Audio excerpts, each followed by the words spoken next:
Hello, I'm Divya, Assistant Professor, ECE, AG Institute of Engineering and Technology, Mangaluru. So, in the last video lecture, we discussed about photodetectors. We discussed about its types. Mainly, we studied about PIN photodiodes and avalanche photodiodes. So, in today's video lecture, we'll be discussing about photodetector noise sources, detector response time, depletion layer, photocurrent. So in fiber optic communication system, the photodiode has to detect very weak optical signal. So this is possible only if the photodetector maintains a required signal to noise ratio. So this signal to noise ratio at the output of an optical receiver, it is defined by signal power from the photocurrent divided by photodetector noise power plus amplifier noise power.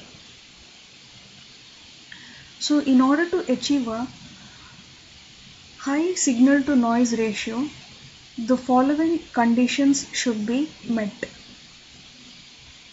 First of all, the photodetectors must have a high quantum efficiency to generate a large signal power. The photodetector and amplifier noises should be kept as low as possible. So to see the interrelationship of the different types of noises affecting the signal to noise ratio, let us examine the simple receiver model and its equivalent circuit shown. So the photodiode, it has a small series resistance, which is here denoted by RS, a total capacitance C suffix D consisting of junction and packaging capacitances, and a bias resistor RL. So the amplifier following the photodiode has an input capacitance CA and a resistance denoted by RA. For practical purposes, this RS is much smaller than the load resistance RL and can be neglected. So if a modulated signal of optical power P of t falls on the detector, the primary photocurrent that is generated can be is given as quantum efficiency into Q divided by h nu m P of t. So the primary current consists of a DC value and an AC component, AC current, denoted by IP of t.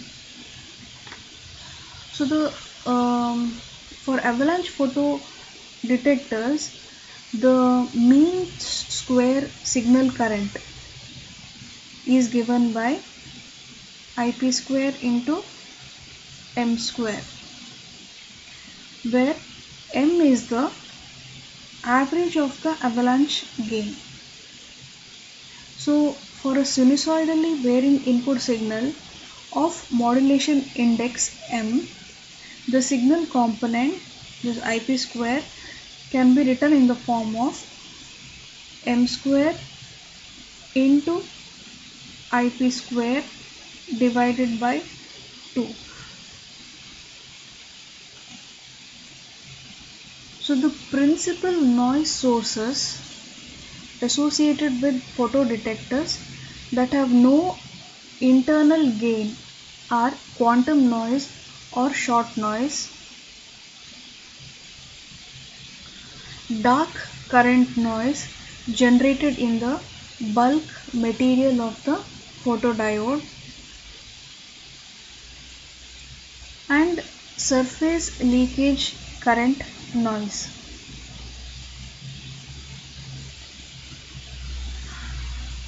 So this quantum noise or short noise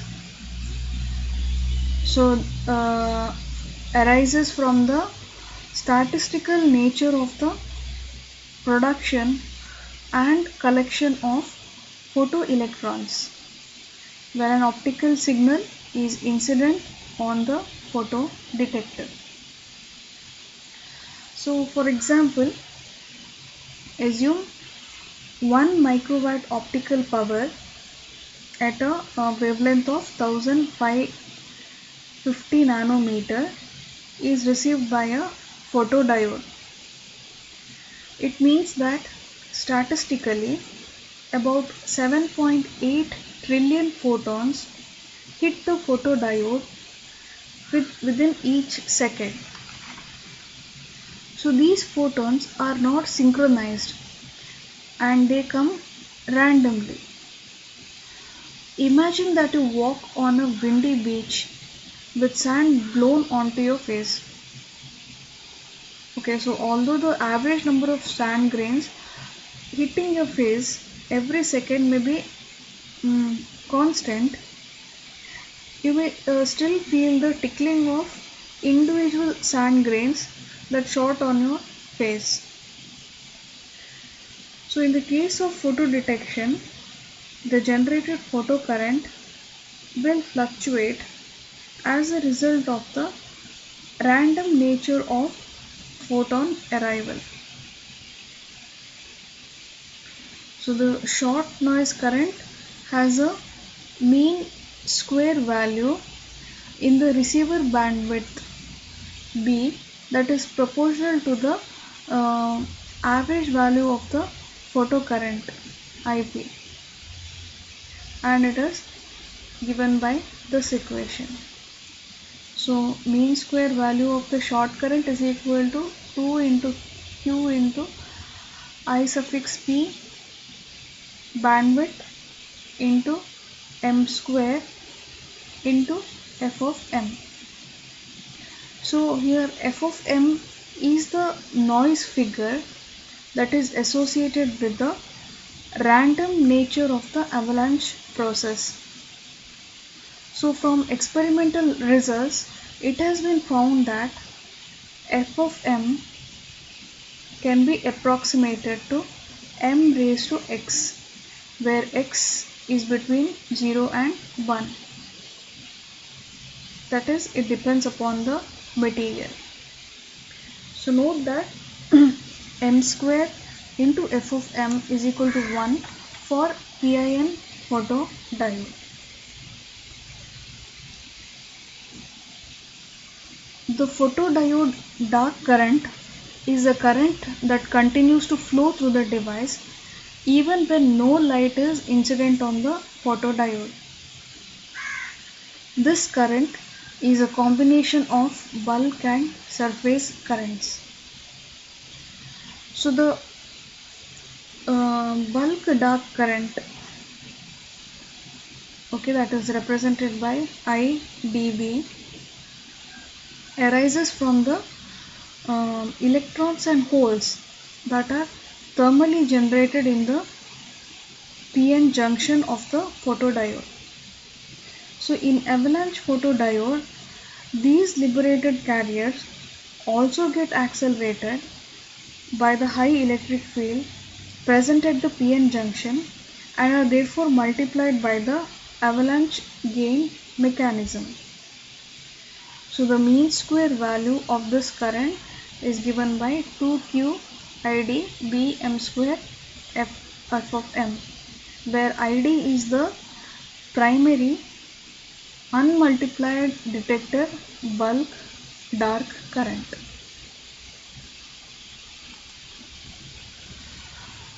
The surface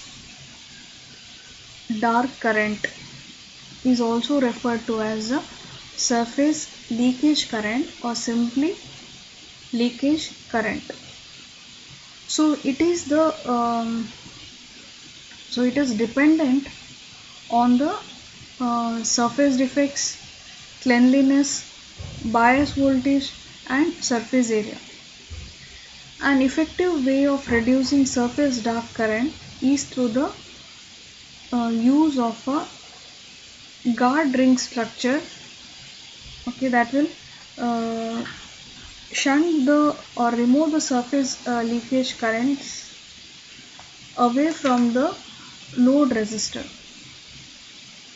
So the mean square value of the surface dark current, it is given by I square ds, which is equal to 2q IL into B, where IL is the surface leakage current. So note that since avalanche multiplication is a bulk effect, the surface dark current is not affected by the avalanche gain. So since the dark current and the signal current are uncorrelated, so the total mean square photodetector noise current, it can be written as the sum of the quantum noise, bulk dark current, surface dark current. Okay. So to simplify the analysis, we assume here that the amplifier input impedance is much greater than the load resistance.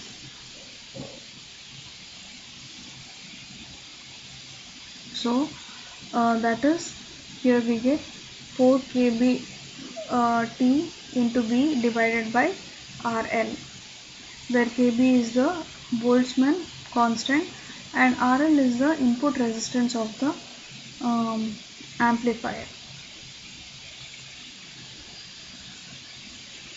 So this noise can be reduced by using a load resistor that is large but still consistent with the receiver bandwidth requirements.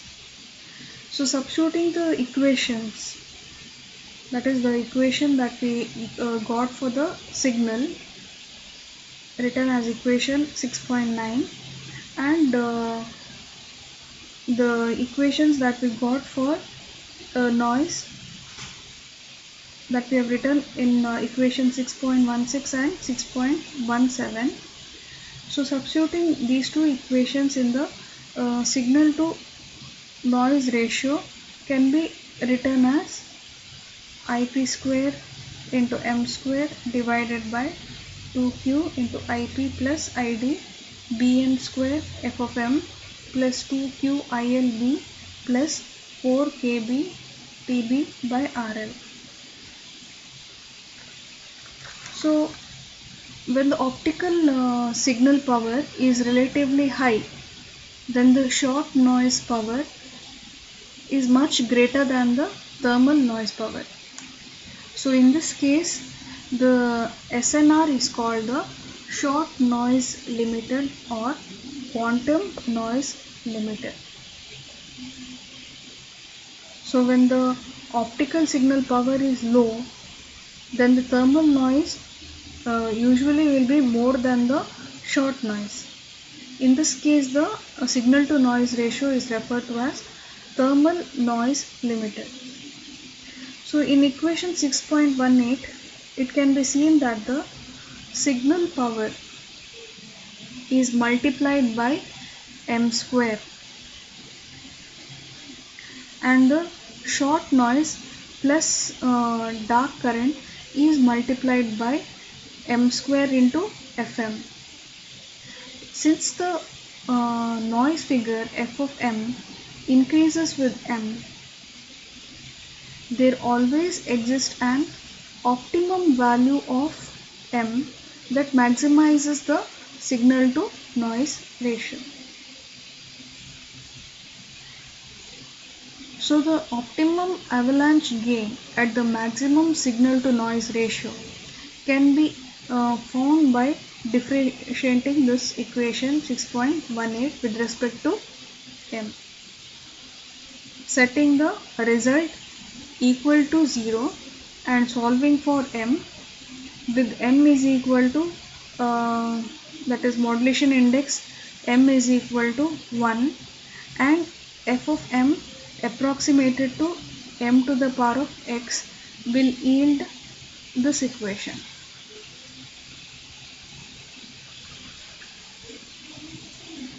So this is the optimum value of m that maximizes the signal to noise ratio.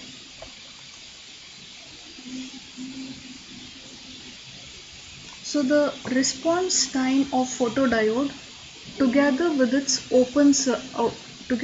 output circuit depends mainly on the following three factors.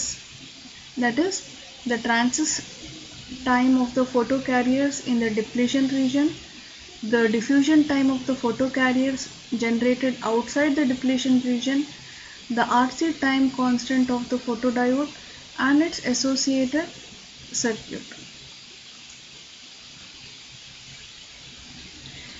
So to understand the frequency response of photodiodes, let us first consider the schematic representation of a reverse biased PIN photodiode.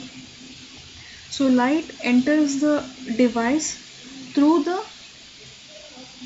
P layer and produces electron hole pair as it is absorbed in the semiconductor material.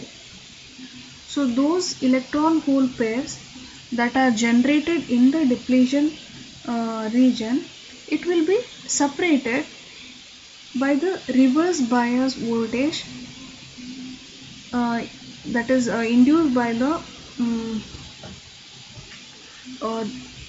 so these will be separated by the reverse bias voltage induced electric field, thereby leading to a current flow in the circuit as the carriers drift across the depletion layer.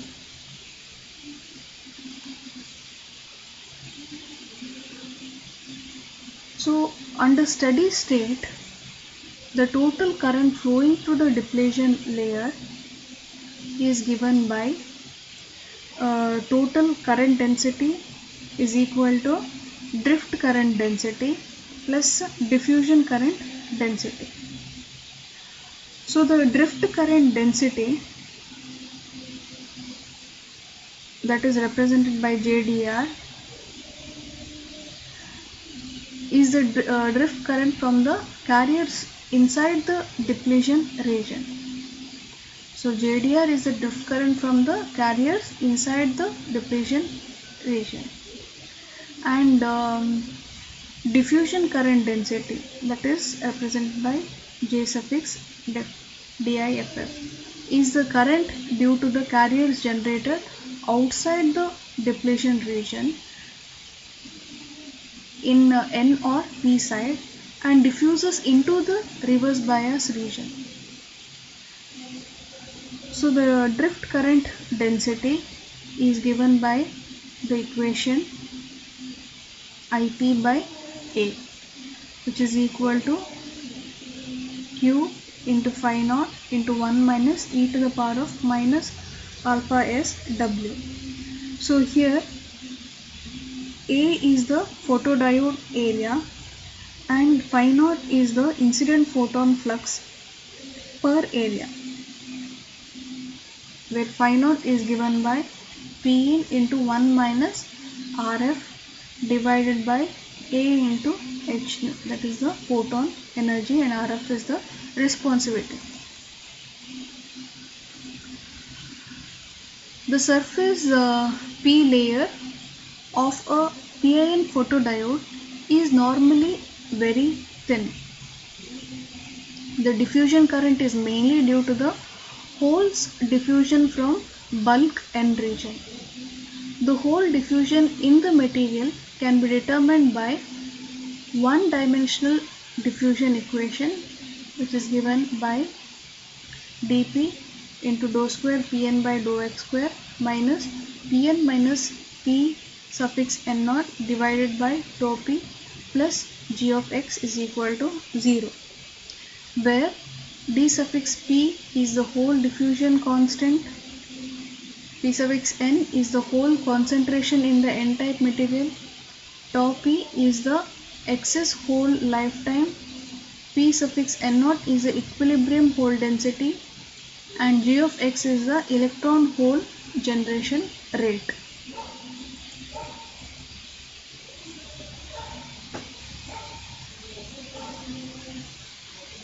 So solving the diffusion equation using the electron hole generation rate, g of x is equal to phi naught alpha s e to the power of minus alpha s x. The diffusion current density is given as J diff is equal to Q phi naught alpha s Lp divided by 1 minus alpha s Lp e raised to minus alpha s x plus Q into P n naught dP by Lp. So the total current density can be written by the sum of these two current.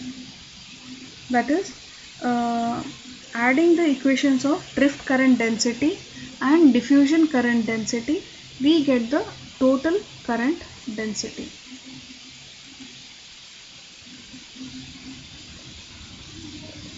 The response time of a photodetector with its output circuit depends mainly on the following three factors: the transit time of the photocarriers in the depletion region. The transit time Td depends on the carrier drift velocity V of d and the depletion layer width W, and is given by the relation T suffix d is equal to W divided by V suffix d.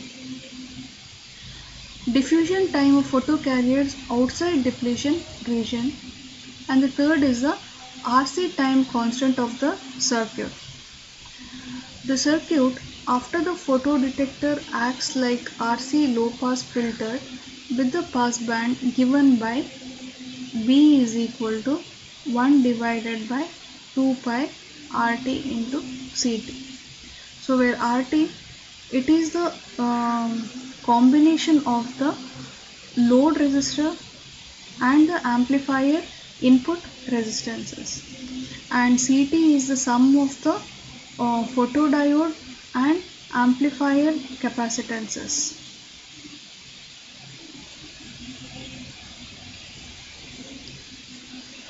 So the photodiode parameters responsible for these three factors, that is for transient time, diffusion time and RC time constant, are first absorption coefficient alpha, second depletion region width, third photodiode junction and package capacitance, fourth amplifier capacitance, fifth detector load resistor, sixth amplifier input resistance, and seventh photodiode series resistance.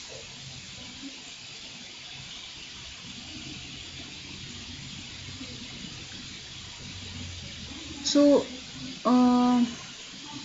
the diffusion process is slow compared with the drift of carriers in the high field region.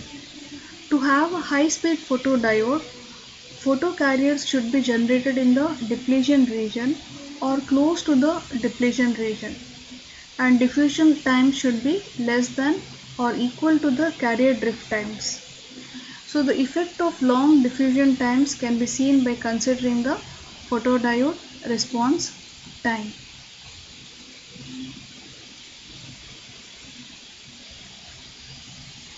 So this response time,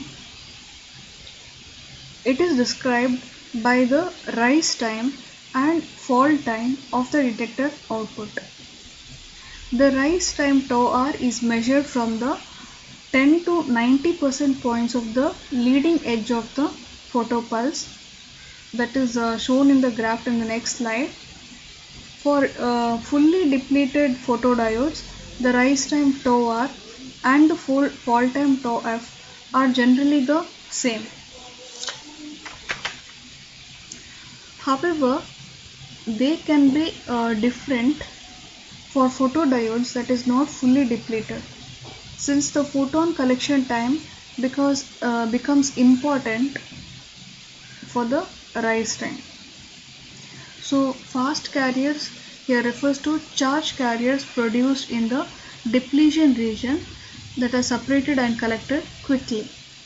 Slow carriers refers to electron hole pairs generated in the NP regions, which must slowly diffuse to the depletion region before they can be separated and collected. So this is about the photodiode response to optical pulse. So as I was saying, if the fully depleted photodiodes, the rise time and the fall time are generally the same, and the rise time is measured from 10 to 90% of the leading edge of the output pulse, as it is shown here. The response time of a partially depleted photodiode is shown here. The fast carriers allow the device output to rise to 50% of its maximum value in approximately 1 nanosecond, but the slow carriers cause a relatively long delay before the output reaches its maximum value. So to achieve a high quantum efficiency, the depletion layer width must be larger than 1 by alpha s, the inverse of the absorption coefficient, so that most of the light will be absorbed. So the response to a rectangular input pulse of a low capacitance photodiode having W much greater than 1 by alpha s is shown in figure 6.13b. You can notice that the rise and the fall times of the photodiode follow the input pulse quite well. If the photodiode capacitance is larger, the response time becomes limited by the RC time constant of the load resistor RL, and the photodiode it becomes limited by the RC time constant of the load resistor RL and the photodiode capacitance. The photodetector response then begins to appear as shown in figure 6.13c. So here finally, if the depletion layer is too narrow, any carriers, that is W is much less than 1 by alpha s, any carriers in the undepleted material would have to diffuse back into the depletion region. Therefore, they could be collected. So devices with very thin depletion region tend to show the distinct slow and fast response components as shown in this figure D.